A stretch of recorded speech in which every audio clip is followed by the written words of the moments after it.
E aí galera, tranquilidade? Meu nome é Matheus Braz, seja muito bem-vindo ao meu canal. Hoje eu vou fazer um quadro novo aqui no canal, vou fazer o Matheus Responde. Eu deixei uma foto no meu Instagram e no meu Facebook essa semana pra perguntar pra galera o que eles queriam saber sobre mim, sobre algum assunto, sobre a musculação, relacionado a qualquer coisa. Antes de começar, eu queria pedir desculpa pra vocês que acompanham aqui o canal. Quase já 2 semanas sem postar nenhum vídeo. Realmente uma correria tá complicada, uma correria da minha vida aí, uma mudança de rotinas. Eu vou explicar melhor pra vocês tudo no diário, o que vai acontecer daqui pra frente.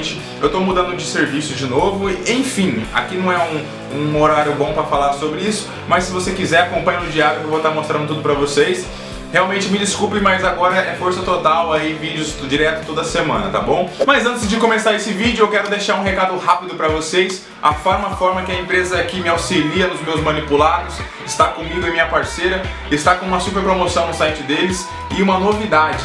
Agora tem o Whey no site, galera, é isso mesmo. E não é o Whey comum não, é o Whey matéria-prima, da Glambia. A mesma fornecedora da Optimum, da BSN, essas marcas fodas, que é matéria-prima sem sabor. Então corre lá no site, dá uma verificada, o preço é muito bom. E se você também é meu seguidor, quiser um desconto a mais, é só deixar lá o meu nome no cupom Matheus Braz que você ganha mais 15%, beleza?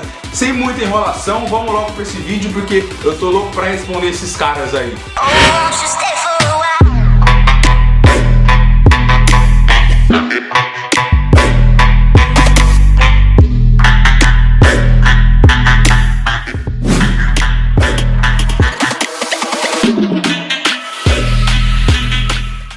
Então vamos lá, vamos começar aqui. A primeira pergunta é do André Silva. O que você acha de zerar carbo? André Silva Fit, o Instagram dele, tá aí na tela pra você. Salvador, Bahia. Um abraço aí pra galera de Salvador, tá acompanhando o meu canal aqui também. Muito obrigado mesmo. Bom, André, zerar carbo é uma resposta assim um pouco direta. Eu não acho legal. Por quê? Eu sempre tentei fazer isso e nunca consegui por 2 motivos. Primeiro, é uma falta tremenda de disposição no meu dia, não somente para treinar, mas para pensar, para trabalhar. E segundo, que é um método que eu acho que não é viável manter por muito tempo. Eu acho que é legal você usar o zero carbo como uma estratégia na sua dieta. Por exemplo, vamos supor que você esteja numa dieta com carboidratos e gorduras e proteínas equilibradamente durante a semana, e aí você dá uma pisada aí na dieta, come umas porcarias e se arrepende, aí fica com a consciência pesada.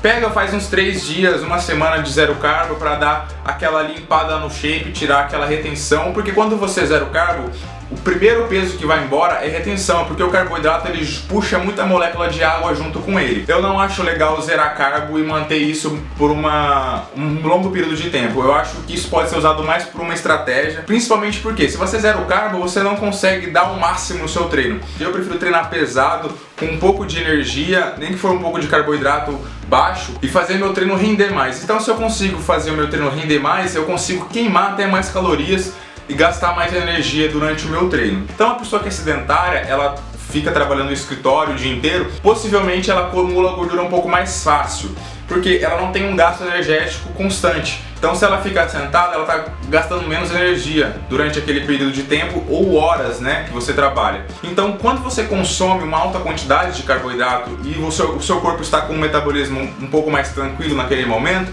você não vai ter um gasto dessa energia. O seu corpo vai receber essa energia, ele vai usar um pouco do que ele precisa e se tiver sobra, vai virar gordura. Se tiver sobra de energia. Não estou dizendo que você comer carboidrato sentado você vai engordar, não é isso.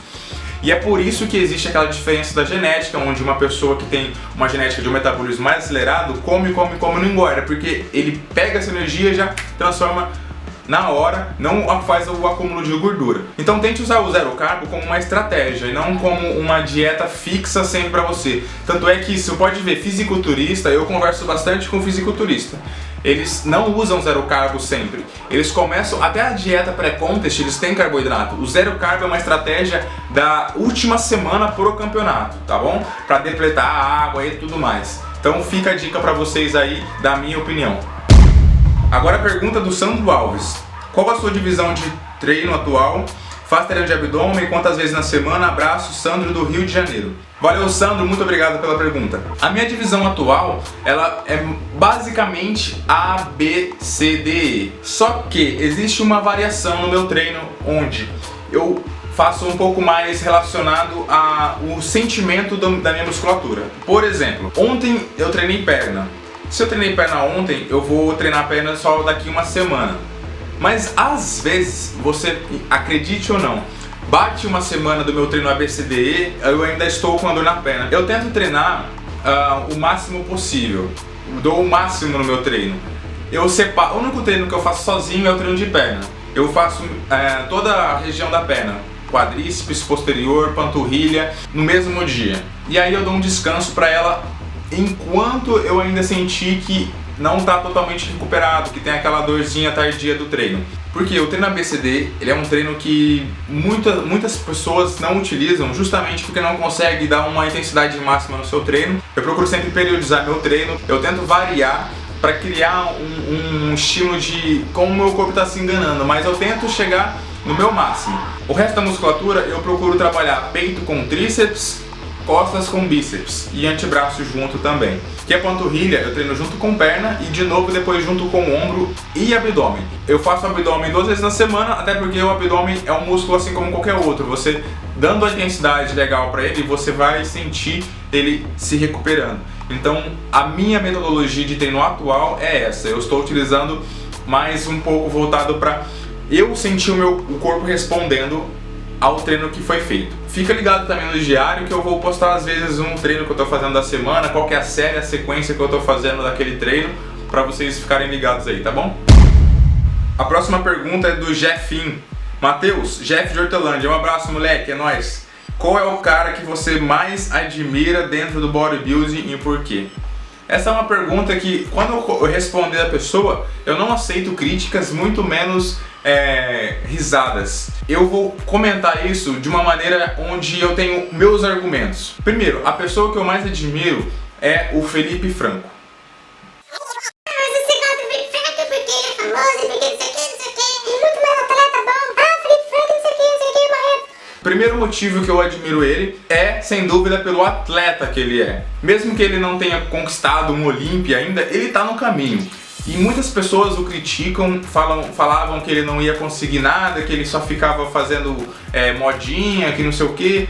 E hoje o cara tá representando, ou seja, ele é aquele cara que quando ele quer provar, ele vai lá e faz e não depende de ninguém. Cara, eu fiquei impressionado. Ele tinha uma presença em uma loja de suplemento e ele mandou um vídeo, eu vi esse vídeo, ele mandou um vídeo para essa loja falando que não ia conseguir comparecer por conta da preparação dele. Então o cara tá tão focado nisso, ele quer tanto isso, que ele tá largando mão de ganhar dinheiro para poder colocar a prioridade. Então eu admiro isso nele, que ele, além disso, ele é um cara humilde. Eu já tive a honra de conversar com ele pessoalmente, já fui na academia, sabe? Tipo, nada de, eu sou amigo dele. Não, não sou amigo dele. Eu já tive a honra de comparecer na academia dele, ele tava lá, eu troquei uma ideia, tirei foto e tal. E ele é super humilde. Você chega a conversar com ele vai conversar com você, ele não te despreza. É isso que eu mais admiro numa pessoa. Além dele ser um atleta muito foda, que ele tá buscando evoluir sempre você vê um cara evoluindo, ele é humilde e é um cara de caráter, ele sabe corresponder às pessoas que ajudam ele, não só no Felipe Franco, eu vejo em muitos atletas, mas especificamente o Felipe Franco, porque é um cara que eu admiro, eu me espelho nele. Eu vejo o meu shape daqui a alguns anos correspondendo para essa categoria. Eu não vou falar, você vai competir, Matheus? Eu tenho sim um sonho de competir um dia e vou buscar isso. Ninguém vai me impedir, só depende de mim. E é a mesma coisa que eu falo pra você. Se você quer, só depende de você, cara. Então vai atrás. Não fica ouvindo muita coisa das pessoas falando de você que você não consegue, que isso não foi feito pra você. Olhe pro seu futuro, mas não esqueça do seu presente. Porque o seu futuro só vai vir com as escolhas e atitudes que você fizer hoje, beleza? Então essa é a minha resposta pra você, Jefferson. Tamo junto, irmão. E eu vou aparecer aí em Hortolândia pra nós treinar de novo, hein? Ah, moleque, a próxima pergunta é do meu brother, irmãozinho, Otávio Frasson. Se eu fizer... Ah, não, já veio com graça. Se eu fizer tríceps francês na França, eu fico um monstrão mais rápido?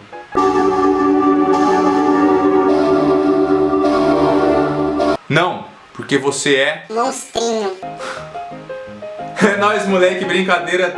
Um abraço, tamo junto. Faz tríceps aí, mano. Para de querer vir pra França. Vamos pra França depois, quando a gente tiver com mais dinheiro, porque agora tá osso. Bom, a próxima pergunta é do Fábio. A produtividade é maior fazendo aeróbio em jejum ou não? Por que é feito? Existem diversas opiniões e contradições sobre isso, tanto na teoria quanto na prática. Pessoas não gostam de fazer porque acham desconfortável, pessoas gostam de fazer porque acham mais simples. Pessoas não gostam de fazer porque acham que não funcionam e pessoas gostam de fazer porque acham que funcionam. Eu vou dar a minha opinião, o meu ponto de vista com a minha experiência, beleza? O aeróbio jejum, quando eu conheci, eu também não tinha uma crença sobre ele muito forte. Eu não fazia. E então eu conheci um personal chamado Renan Maraldi, que ele trabalha com essa metodologia. Então você tem que também saber que existem pessoas que têm uma linha de raciocínio, que trabalham de uma certa maneira e outras de outras maneiras. Mas o objetivo deles é o mesmo, chegar no mesmo objetivo. Aí onde você vai encaixar melhor pra você o que dá pra você fazer ou o que não dá pra você fazer de acordo com a sua rotina e com os seus gostos também. Não adianta você querer fazer uma coisa que vai ser chata pra você, absurda. O aeróbio jejum, ele é feito por quê? Estudos mostram que quando você está em estado de jejum, o seu corpo tende a utilizar as suas reservas lipídicas, suas gorduras como fonte de energia primária no período em que você está em jejum. Ou seja, quando você vai dormir, você acorda cedo, você está um período longo de horas sem comer nada, seu estômago está vazio e os seus estoques de glicogênio estão baixos. Se o estoque de glicogênio está baixo, consequentemente seu corpo vai recorrer à fonte de energética como a gordura.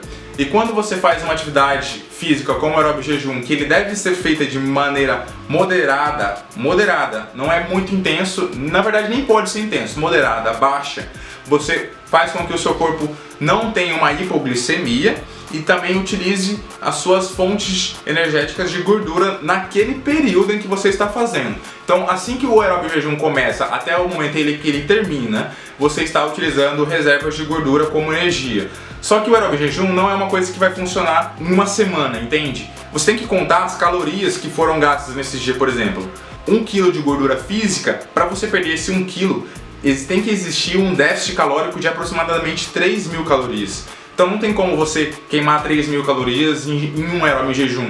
Então você soma todos os dias um pouquinho e aí você vai perder 1 kg, vamos supor, por semana. E também eu acho viável fazer no meu caso, porque quando eu tô numa fase de ganho de peso, eu consigo fazer aeróbio em jejum para não ter um ganho muito grande de gordura nesse período, porque eu tenho uma genética um pouco desfavorável a isso, então eu acumulo gordura um pouco mais fácil. O aeróbio jejum não visa uma melhora do seu VO2 máximo, que é a sua capacidade cardiorrespiratória. Ele visa aproveitar um período de baixo estoque de glicogênio para utilizar a gordura como uma fonte de energia naquele período. Então não adianta você se matar fazendo aeróbio em jejum todos os dias em alta intensidade, correr mais 2 horas. A única coisa que você vai conseguir é queimar músculo, queimar glicogênio. Eu recomendo, se você quiser fazer, é uma experiência. Se você não gostar, não faça mais. Mas eu faço, eu gosto e eu sinto o resultado. É claro que o aeróbio em jejum sozinho não vai fazer milagre. Você tem que ter uma dieta favorável para o seu objetivo. Então, se você quer perder peso, a sua dieta ela necessariamente tem que ser hipocalórica. Tem que existir um déficit calórico nela. E com o aeróbio em jejum, você vai potencializar essa queima de gordura. Beleza? Espero que tenha compreendido. E se você gostou aí da resposta, deixa o seu comentário aí achando dessa resposta. Tamo junto! A próxima pergunta é aqui do Facebook, o Gabriel Oliveira. Um abraço, Gabriel. Ele é de Taquara, do Rio Grande do Sul. Porra, da galera do Rio Grande do Sul acompanhando a gente aqui. Pra você, o melhor método de treino é aquele que você sobe rápido e desce devagar, ou sobe e desce na mesma velocidade. Abraço, irmão, tá fazendo um belo trabalho aí. Muito obrigado, mano. Um abraço pra você também. Bom, essa pergunta é um pouco mais complexa e eu vou querer responder ela de uma maneira um pouco mais especial aqui para esse vídeo. Ele quis perguntar com relação à velocidade da execução das suas séries, dos seus movimentos. Gabriel, existem 3 variáveis que você pode trabalhar para estimular o resultado no seu corpo, a hipertrofia: carga, a velocidade da execução do movimento e o descanso entre séries. Se você mexer em qualquer um desses itens, você consegue dar um novo estímulo para o seu corpo no treinamento que está sendo feito. Bom, eu vou explicar para você rapidamente sobre as fibras. Nós temos dois tipos de fibras. As fibras do tipo 1, que são as fibras vermelhas, elas são de contração lenta. Essas fibras elas são mais resistentes porque elas possuem um valor maior de mitocôndrias entre elas. Elas produzem mais ATP, então elas são específicas para exercícios de resistência, por exemplo. Então, maratonistas, pessoas que fazem uma longa duração de um exercício de resistência, eles possuem mais fibras de contração lenta, fibras do tipo 1, as vermelhas. Ao contrário do que algumas pessoas pensam, essas fibras elas também conseguem ter estímulo à hipertrofia, mas elas não têm tanto estímulo à hipertrofia quanto as fibras tipo 2, que são as brancas rápidas. As fibras tipo 2, elas são de contração rápida, são mais conhecidas como as fibras brancas. Elas possuem um diâmetro maior e elas têm mais estímulos à resposta de treinamento anaeróbico, ou seja, é o treinamento de explosão mais intenso que você não está ali resistindo muito tempo o seu sistema cardiorrespiratório. Então, quando você faz um treino mais intenso com curtos períodos de descanso, mais cargas, uma explosão muscular, você trabalha essas fibras de contração rápida. Elas têm um estímulo à hipertrofia um pouco maior. Todas as pessoas elas têm os dois tipos de fibra, mas algumas têm um pouco mais de uma ou de outra. Só que isso é um pouco impossível de você saber como. Isso só é possível saber dissecando a pessoa. Então, tipo, você tem que estar morto, a pessoa vai lá e vai dissecar e vai ver que tipo de fibra predomina no seu corpo. Mas dá pra ter uma ideia quando você faz o treinamento. Por exemplo, panturrilha e antebraço, geralmente, na maioria das pessoas, é um pouco mais difícil de desenvolver. Ou seja, quando vemos a nossa panturrilha, ela é mais resistente, ela possui então fibras mais do tipo lenta, que são o que eu falei, elas são mais resistentes ao exercício aeróbico. Pensa que você tem a sua panturrilha usando ela desde quando você nasceu para começar a andar. Então ela é muito mais resistente e é por isso que ela é tão difícil de desenvolver. Algumas outras pessoas têm uma genética mais favorável para desenvolver. Então, com um treinamento certo, você já consegue ter um bom resultado. Mas não quer dizer que também que umas pessoas que têm mais resistência não consigam desenvolver. É como eu disse, tudo é periodização de treino, um bom treinamento, um bom planejamento de treino para que aquele músculo seja desenvolvido. Não adianta você chegar a fazer a mesma série todos os dias, 6 meses, 1 ano, fazer o mesmo treino. Você tem que acompanhar a resposta do seu corpo de acordo com o treino que está sendo feito. Ninguém é melhor do que você mesmo para ver, ou até mesmo o seu personal, né? Se você tem personal trainer ou não, ou o próprio instrutor da academia vai saber te explicar isso melhor. E quando você consegue conhecer isso, fica mais fácil você trabalhar e saber diferenciar cada tipo de fibra, cada tipo de resistência que ela possui, para que o treino seja direcionado para hipertrofia. Por exemplo, um treino com mais explosão muscular, um treino com mais intensidade, mais carga e mais explosão, ele vai trabalhar mais as fibras brancas e vai consequentemente dar mais hipertrofia a elas. Uma coisa que vocês têm que entender, não existe pessoa que tem mais uma do que outra e por conta disso ela só vai treinar esse tipo, não. O seu corpo possui as duas, então você tem que saber periodizar o treino, esse é o segredo, você tem que saber conhecer o seu corpo. Faz um treino e vê o que ele vai responder durante umas 2, 3 semanas, um mês. O que você vai sentir com relação a isso? Se melhorou, se deu uma aumentadinha ali na panturrilha, no antebraço. Espero que você tenha gostado da resposta. Se ficou alguma dúvida ainda, deixe nos comentários que eu tento responder você aí no comentário, tá bom? Assim como qualquer outra pergunta que eu respondi, se eu não fui muito claro, eu peço desculpa, mas eu tô dando o meu máximo aqui pra vocês. É isso aí, galera, o vídeo chegou ao final. Muito obrigado por ter assistido até aqui. Se você gostou, deixa aquele like para fortalecer, se inscreve no canal, acompanha aí os diários que eu vou mostrar para vocês a minha rotina, melhor aí quem perguntou sobre a minha divisão de treino, seu treino abdômen, eu vou mostrar mais no diário, tá bom? E por conta dessa correria mesmo que eu tô mudando de rotina, eu tô meio atrasado com os vídeos, mas eu estou aqui com alguns projetos para vocês. Então muito obrigado por ter assistido até aqui, é nóis, até a próxima, valeu!